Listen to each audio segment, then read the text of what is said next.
Pessoal, esse vídeo é para nós falarmos sobre a colonização europeia na América, dando um enfoque à colonização espanhola na América, e no próximo vídeo eu vou falar sobre a colonização inglesa na América.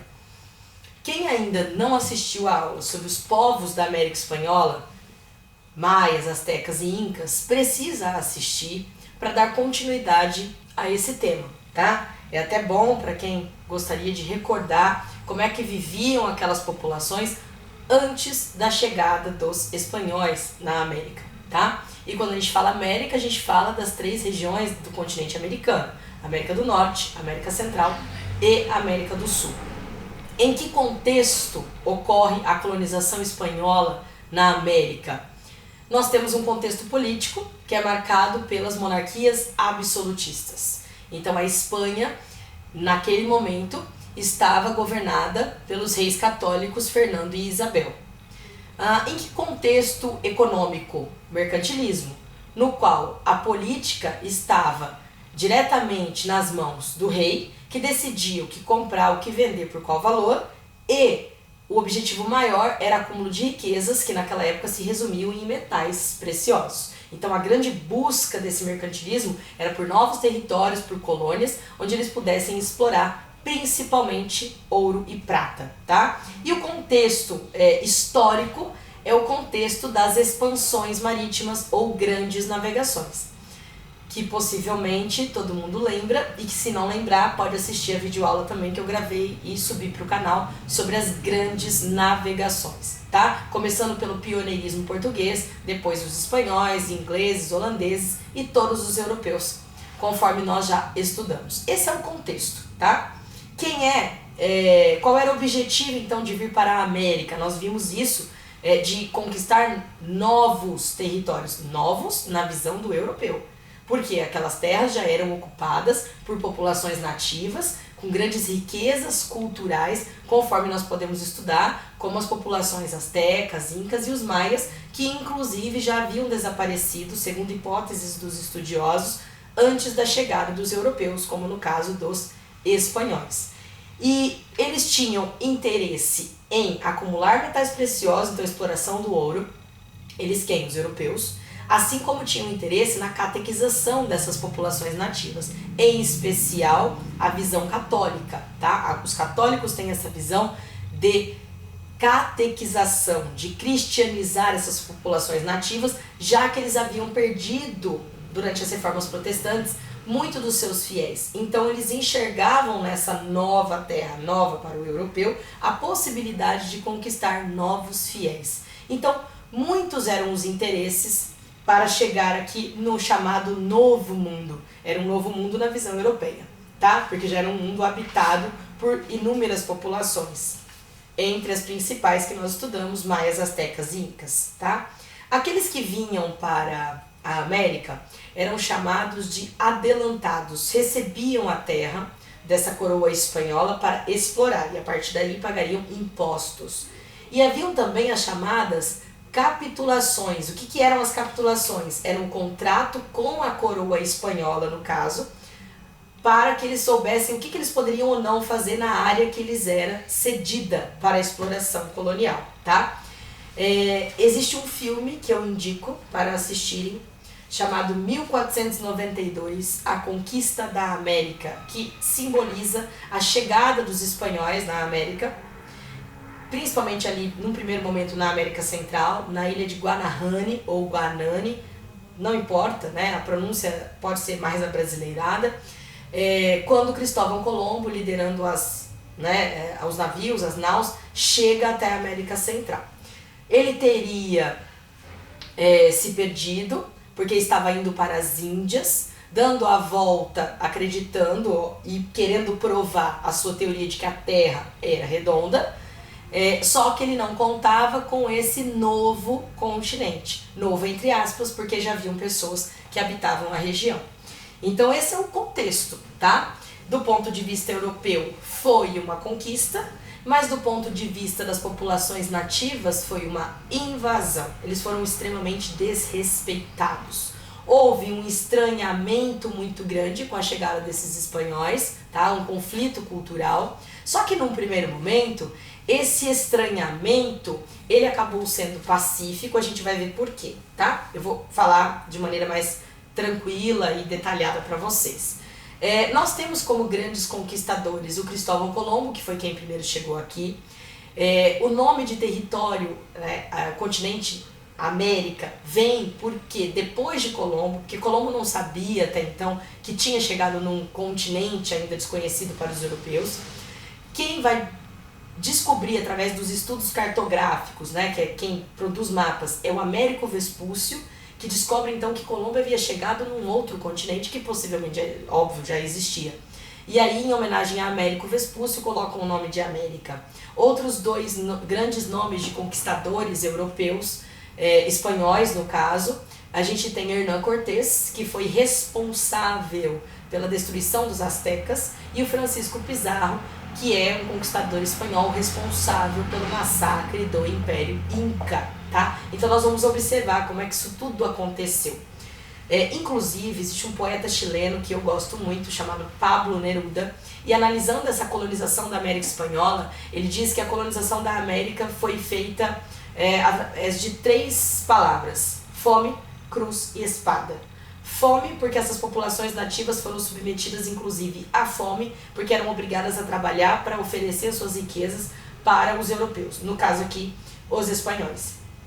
E a produção de agricultura ficou sendo de subsistência, mas o que tinha de melhor e de mais, assim, sustentável, vamos dizer assim, ficava para os espanhóis, enquanto as populações nativas passavam fome. A espada, porque isso foi feito de forma violenta, a colonização é um processo violento, das mais diversas formas, e ele usa a palavra cruz por conta da catequização e cristianização dessas populações nativas que já habitavam esse continente, tá bom? Isso é bem interessante. Com relação a esse choque cultural, que é um conflito entre culturas que são diversas, principalmente com os europeus que viviam de maneira diferente e que enxergavam a questão do capital, o desejo por riquezas, eram muito ambiciosos, nós temos 2 visões que geram assim um genocídio das Américas, a destruição dessas populações. Uma visão é a visão católica e outra visão é a visão protestante. Por que eu estou dizendo isso? Porque os católicos, como eles desejavam catequizar essas populações nativas, inclusive para pacificá-los e assim torná-los mais dóceis até para a própria escravização, não só para a conquista de fiéis, o genocídio causado pelos católicos ainda foi menor do que o genocídio causado pelos protestantes. Porque na visão dos protestantes, aquelas populações nativas já tinham sido abandonadas por Deus, já que na visão deles, o único Deus possível é o que eles acreditam, tá? Gente, é tão difícil gravar aula aqui, eu moro no centro. Carro de som passa o dia inteiro, durante a manhã, à tarde, às vezes até à noite. As pessoas podiam ter o mínimo de respeito, de consideração, sabendo que hoje a maioria de nós está dando aula de dentro das suas casas, Enfim, contar com o bom senso tem sido bem difícil. Bom, então o que eu quero dizer? Que o extermínio das populações nativas ainda foi maior na mão dos protestantes nas Américas, tá? E a visão católica, como tinha a questão da catequização, acabou sendo um pouco menor. Isso não significa que foi melhor, tá? Nós podemos usar 2 termos com relação a esse conflito cultural, que é uma palavra chamada aculturação, quando tem o domínio de uma cultura sobre a outra, que é o que acontece na maior parte das Américas, quando a cultura europeia se sobrepõe, se impõe à cultura da população nativa. E temos também um termo chamado hibridização, que é a mistura dos elementos de uma cultura europeia, por exemplo, com a cultura das populações nativas, tá? Mas o que acontece de fato e que acaba se sobressaindo é a chamada aculturação, o domínio da cultura europeia sobre essas populações nativas que sofreram um verdadeiro genocídio. Foram mais de 6 milhões de índios nas Américas exterminados. Nós sempre nos chocamos e devemos nos chocar com os 6 milhões de judeus aproximadamente mortos no Holocausto. Mas a gente deixa de falar dos indígenas das Américas e não podemos deixar de falar deles também, tá? É um genocídio tão cruel quanto, porque também são considerados inferiores, tá? E menos merecedores. Enfim, com relação à produção colonial dessa América Espanhola, o que era produzido, quais as atividades econômicas que sustentavam essas então colônias que se tornam terras que se tornam colônias da coroa espanhola. Havia atividade mineradora, é um fato, porque eles buscavam ouro e prata. Então o trabalho das minas era intenso. Mas havia uma produção agrícola, uma produção de subsistência e também uma produção voltada para exportação para enriquecer a coroa espanhola. Como, por exemplo, o açúcar, o tabaco e o cacau, tá? São 3 elementos importantes dessa produção colonial. Quais eram as formas de exploração que existiam, né? Quais as formas de exploração que foram impostas pelos espanhóis às populações nativas? São 2 principais, a mita e a encomienda. O que seria a mita? A mita é um trabalho compulsório, ou seja, escravo, né, obrigatório, no qual você impõe o trabalho nas minas. Então os espanhóis obrigavam essas populações a trabalharem nas minas em troca de um salário miserável, irrisório, tá? Alguns produtos, objetos que eles davam em troca. E é um trabalho extremamente insalubre, perigoso. Muitos que eram escalados para trabalhar nas minas nunca mais voltavam para casa. Morriam, acabavam morrendo soterrados, né? Fora, gente, que o genocídio das populações indígenas, ele não é feito só pelas armas de fogo desses espanhóis, desses europeus. Não, esse genocídio muitas vezes ocorreu por conta das doenças trazidas por esses europeus, as quais os indígenas não estavam habituados, não tinham anticorpos para combater. Então, a gente hoje está vivendo uma pandemia no mundo. Os indígenas viveram isso. Eles viveram essas epidemias, essas pandemias causadas por doenças trazidas pelos europeus. Eles não estavam habituados nem preparados para aquilo, tá? Outra, então, forma de exploração que eu comentei é a encomienda, que também é um trabalho forçado. Em troca, o que os espanhóis ofereciam? Em troca desse trabalho forçado, os espanhóis ofereceram às populações indígenas a catequização. Nas reduções, né, jesuíticas, que eles chamavam, missões indígenas, onde eles levavam em comunidades para reeducá-los, vamos dizer assim. Então seria encomendar a alma dessas pobres criaturas, que era assim que eles as viam, né, para o único Deus possível, que era o Deus no qual eles acreditavam, né, desqualificando, desprezando a cultura indígena dessas imensas populações, que para quem já estudou maias, astecas e incas, sabemos que eles eram politeístas, tá? Cada um deles com algumas particularidades, mas de maneira geral, politeístas, acreditavam em várias divindades. Bom, como é que a coroa espanhola tinha o controle sobre o território? Através de uma administração, tá? Então essa divisão administrativa ocorria da seguinte maneira, que era a divisão básica. Havia o Conselho Real e Supremo das Índias, que era o chamado controle administrativo espanhol sobre tudo o que acontecia. Estabeleciam inclusive as regras das capitulações que deveriam ser seguidas pelos colonos que aqui estavam, tá? Haviam também as casas de contratação. Para que serviam as casas de contratação? Elas eram um controle de comércio e arrecadação de impostos, porque afinal de contas, todos que trabalhavam aqui na colônia tinham que pagar impostos para a coroa espanhola, tá? Só que o território foi ficando cada vez mais extenso e o território era imenso. Então a coroa espanhola resolve dividir esse território para ficar mais fácil de administrar. E divide esse território da América em vice-reinos e capitanias gerais. Os vice-reinos seriam, por exemplo, os estados que nós temos. O estado de São Paulo seria um vice-reino. E as cidades, como as nossas, Penápolis, Birigui, Araçatuba, nós poderíamos dizer que seriam as capitanias gerais. Acho que assim fica mais fácil da gente ter uma visão. Então divide-se em vice-reinos e capitanias gerais.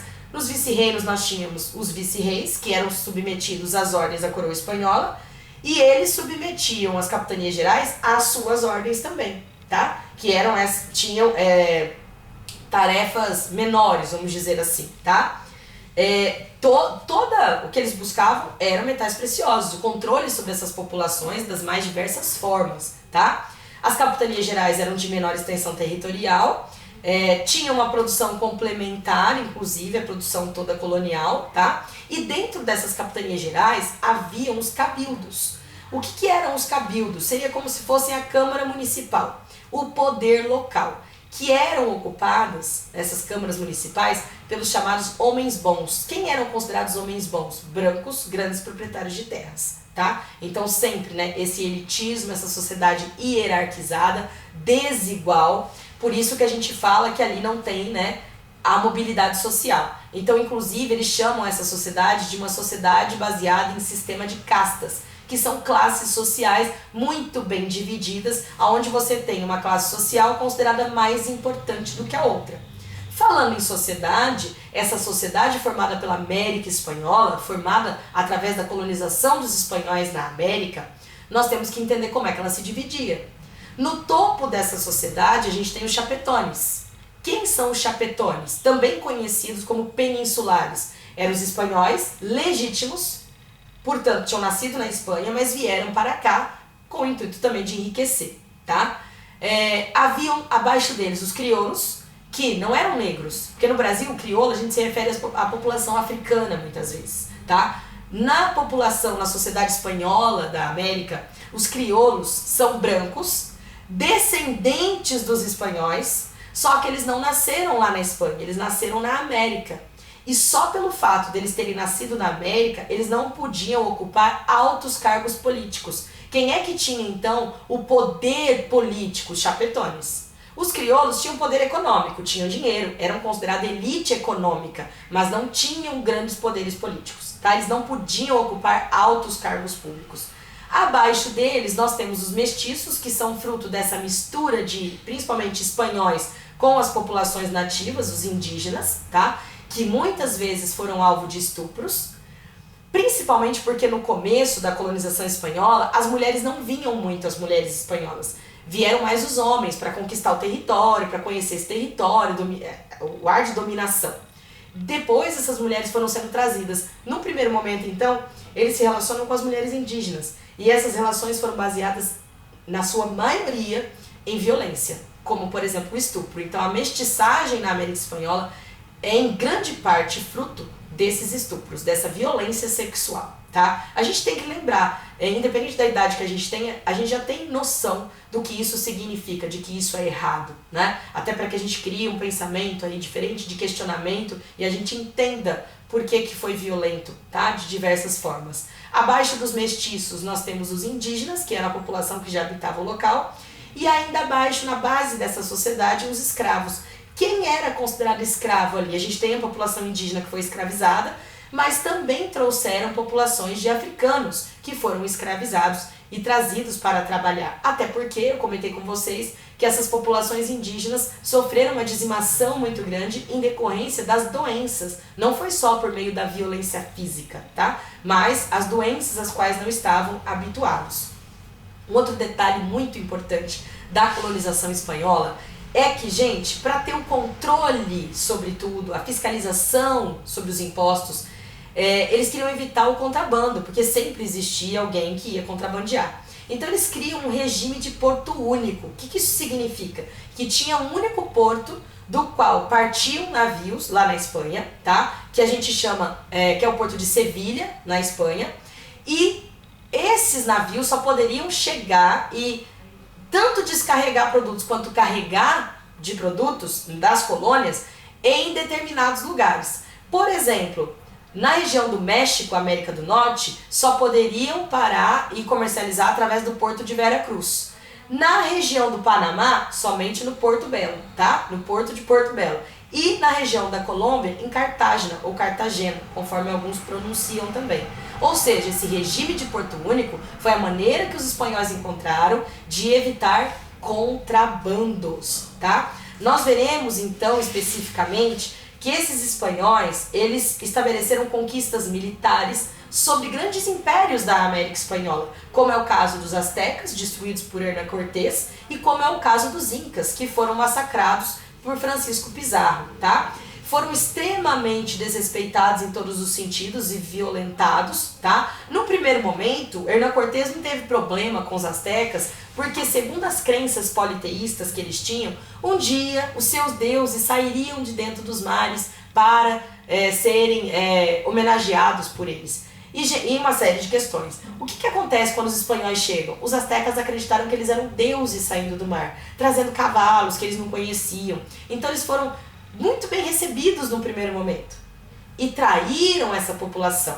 Tanto porque aprisionaram um dos imperadores astecas, que era Montezuma, quanto também estabeleceu alianças com povos inimigos dos astecas. Afinal, a América Espanhola era composta por vários povos. Então, Hernán Cortés se aproveitou disso, fez aliança com outras populações para derrotar os astecas. Enganou e aproveitou-se desse momento de ter recebido, inclusive, ter sido recebido com festa pelos astecas, tá? O Francisco Pizarro também vai capturar o imperador Inca, na época Atahualpa, tá? E executam ele. Depois de receber, eles deixam ele preso, tá? E aí eles falam para a população Inca, se vocês nos trouxerem um tanto de ouro, nós vamos libertar o imperador. É claro que eles não fariam isso. A população trabalhou durante meses e meses e meses. Quando eles juntaram todo o ouro que os espanhóis tinham pedido, através de Francisco Pizarro, simplesmente viram seu imperador ser executado na frente de todo mundo. Tá? Então, assim, coisas absurdas foram feitas com essas populações nas Américas. Inclusive, lembrar que essas regiões eram extremamente ricas em ouro e prata.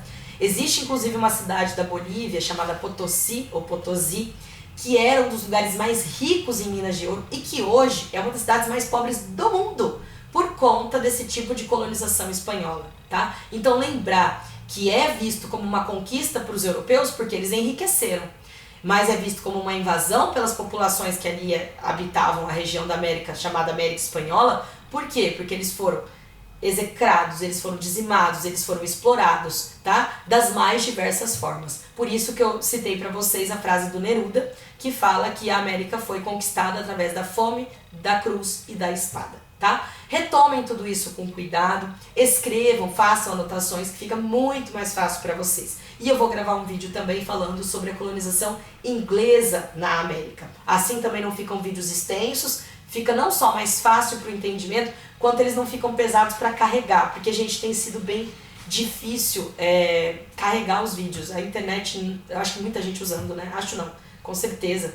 Tem muita gente usando ao mesmo tempo, tá bom? Eu vou desligar então aqui para poder baixar esse primeiro vídeo para vocês.